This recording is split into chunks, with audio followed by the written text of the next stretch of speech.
ಏ ಜಲ್ದಿ ಜಲ್ದಿ ಬಾರೋ ಮರ ಅವಂಗೂ ಊಟ ಕೊಟ್ಟು ಬಂದು ಮಕ್ಕಳು ಟೈಮ್ ನಡಿ ಬಾ ಜಲ್ದಿ ಬಾ.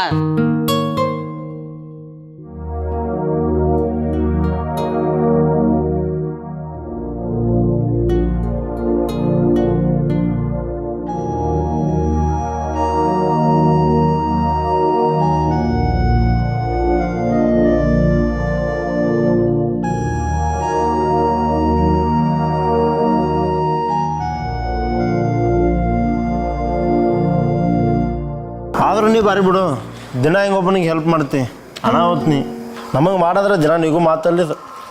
ಎಲ್ಲಿ ಹೆಲ್ಪ್ ತಂದೀವು? ನಿನ್ನಂಗ ಅವನು ನನ್ನ ದೋಸ್ತನ. ದೋಸ್ತ ಹಂಗಾರೆ ಅಂಥದ್ದೇನಾಯ್ತು ಅವನಿಗೆ? ಅವ ಹಂಗಾಗಕ್ಕ ಒಂದು ಕಡೆಯಿಂದ ನಾನು ಕಾರಣ.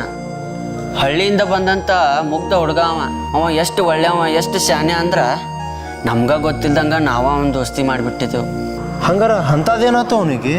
ಏನಾತಂದ್ರೆ ನಾವು 3 ಜನ ಬೆಸ್ಟ್ ಫ್ರೆಂಡ್ಸ್. ನಾನು, ಗೀತಾ, ಸಂಗು ಒಬ್ರನ್ನೊಬ್ರು ಬಿಟ್ಟು ಒಟ್ಟೆ ಇರ್ತಿದ್ದಿಲ್ಲ. ನಾವು 3 ಜನ ಹೆಂಗಿದ್ವಿ ಅಂದ್ರೆ